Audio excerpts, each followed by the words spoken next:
Welcome to Solemn Vanguard channel. Today we are doing a deck profile for standard Aqua Force. Now before getting into it, two things I want to say. Thanks to Ventura Games, I got my beautiful algos as well as other many max rarity cards early enough to do actually all my premium deck profiles, and now I'm getting to the standard, so thanks for that. And apart from that, if you haven't picked up your zero damage gaming playmat like Light Signals Penguin Soldier, Female Tavas or Maelstrom, be sure to do so. Link is in the description. So let's start the deck profile with our starter Eric. It's the only thing we got. Then of course 4 heals because we like to heal. I have actually considered no longer running heals in standard for the simple reason that generally this deck will win by being at lower damage than your opponent by pushing hard from the get-go, and so your heals never go off if the game is going your way. If they do start to go off, that means that you are already on the losing side. You gave your opponent too much time, and so it is actually very likely that you will lose anyway. The only reason the heals are still in there is for their shield. So I might end up cutting them out. Then we have 4 draw PGs. Now, of course, draws are fun, PGs are fun. It also frees up slot pieces in our grade 1s. But again, here, I am really starting to consider to not run these at all. Generally in standard, you see less triggers overall, but every single trigger has way more value. So seeing the one draw is just seeing one piece. And because you no longer have G Guardians and recycling PGs and all that stuff like G, the value of one card has been greatly diminished. So I believe that we actually should cut out are grade 1s because those pieces are generally ass anyway, and that way free up even more space for super aggressive triggers. Then we have our 8 crits. Now I am not running front because first of all I would literally run 8 crit 8 front. Like, this deck just needs to sack, and what better way to do that than just go all aggro balls to the wall. The one draw max 2 you will see in your game, those 1 or 2 extra draws won't really change the fact that this deck doesn't plus at all. The heal's not going off. Sure, fun times, then you have 20k in your hand. That doesn't really do much either. So I'm really saying, like, go 8 front, 8 crit. If you're here for the love of the clan, well, I think it's a high roll deck and you will have to play 8 front, 8 crit. Next up I play 2 Viviana. This is one of those cards that I would cut to then run grade 1 PGs because really she doesn't do much. Like, she goes to soul. Generally my soul is in a pretty good spot, meaning I don't need this. The 3k also isn't that relevant. The draw, sure, but any good player will just guard this anyway. So generally not a big fan of Viviana. Next up I play 3 Influent Dagger. If you've seen my premium deck profile for Aqua Force, you already know how I use him. I pretend like he's a swinger by himself. He's like a high tide sniper. I don't want to use him to boost because just like in premium, actually way worse than in premium, this deck doesn't plus for shit. Generally, you can't call full fields. Like, forget about that. You have your Excel circle, you have your front row. Good players will snipe your front row, either nuke it like Kagero or simply attack it. You won't have pieces at all. And so if you think, like, for even 1 second that you're gonna fill up your back row and front row nicely without issues, like, you're mentally insane. It's not gonna happen. That's only best case scenarios when you're already winning. And so what Influent Dagger does is it gives you a grade 2 in a grade 1 slot. That's essentially what he is. You're just gonna put him in the front row unless you're winning so hard that you have the luxury of putting him in the back row, but that's rare. Overall, he gets plus 3k for every attack beyond the third. In premium, that reaches way bigger heights than in standard generally, but it's still good enough to be ran. Then we have 4 Theo, the only card that actually boosts because, well, if your opponent doesn't know him, his power boost is cool and all, but generally he won't really hit. If your opponent doesn't have a PG and it is behind your Vanguard or something, cool, like that may still work out for you. Then we have 4 Light Signals Penguin Soldier, like on the playmat, or Anakin Penguin Protector of the Fate.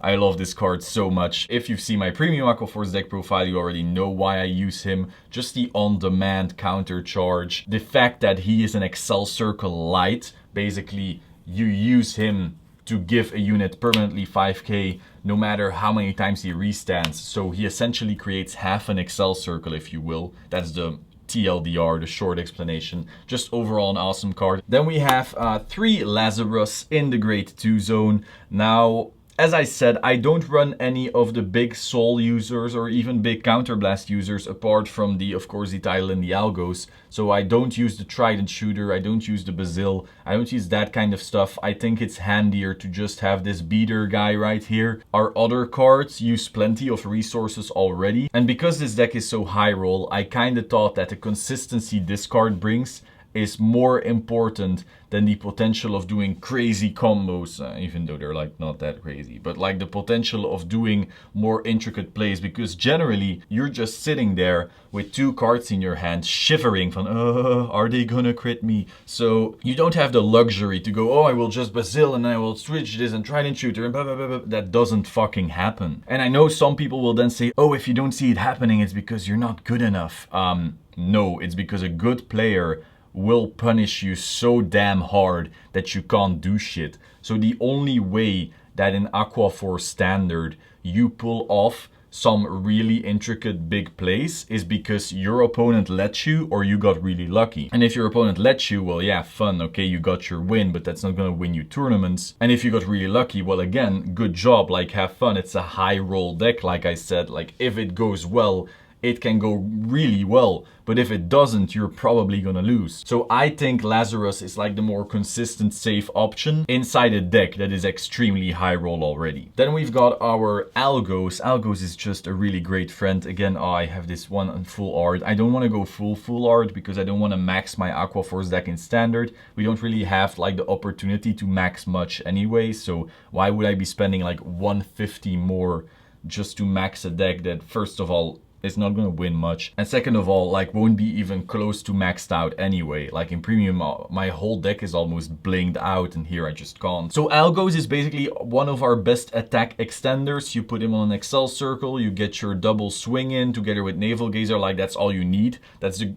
So I just said it, yes, I do run Navalgazer. I believe the fact that this deck with Navalgazer requires way less rear guards on our field than with Maelstrom is already great, because again, against good opponents, they don't give you the luxury of just having full fields and sitting there and just like destroying them. They will just go, okay, Berserk Dragon, Counter Blast, your unit is gone, your turn, you sit there vanilla, so it doesn't happen. So Algos is one of those units that does a lot just by himself. Then we have 4 Tidal Assault, Origin Rare. I did max this one because it's actually just a really cheap card, and maybe one day it may be the better option in premium if we go for a really rush heavy build, which then of course means that I need to be able to max it. So that's why I have my titles here.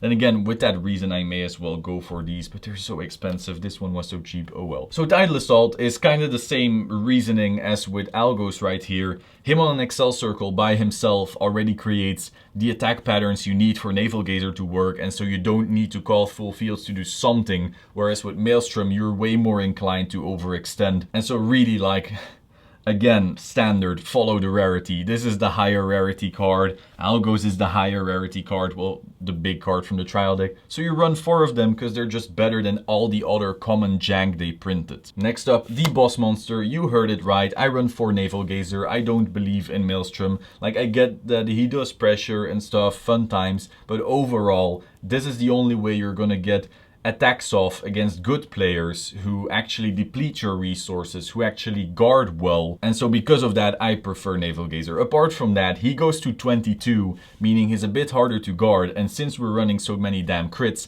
that also does a lot. Whereas if you were just running fronts, your opponent would just go, okay, no guard, fun times a 22, I don't fucking care. So that just puts a little bit more pressure there. Apart from that, since they just had to PG or something, or at least throw a lot of guard at this card, if you then see a crit and you put it on your Tidal or your Algos, that's again a pretty big nice swing with your crit. Overall, again, he's the consistent choice within a very high roll inconsistent deck. Then we have 2 Diamantes. I dislike him for his discard cost. It's just that if you don't run enough Excel circle cards, that may end up biting you in the back. So it's more like he's my backup ride if things start to go wrong. Apart from that, like if you're going for that kill turn, he's still a nice beater. It's not a big issue to discard that card when you're gonna win. It's just a big issue when you're still in that early or mid game, let's say. So I will use his skill if it means I'm gonna win, or if it like has a crit on him that it has so much pressure that my opponent loses more than the single discard I do.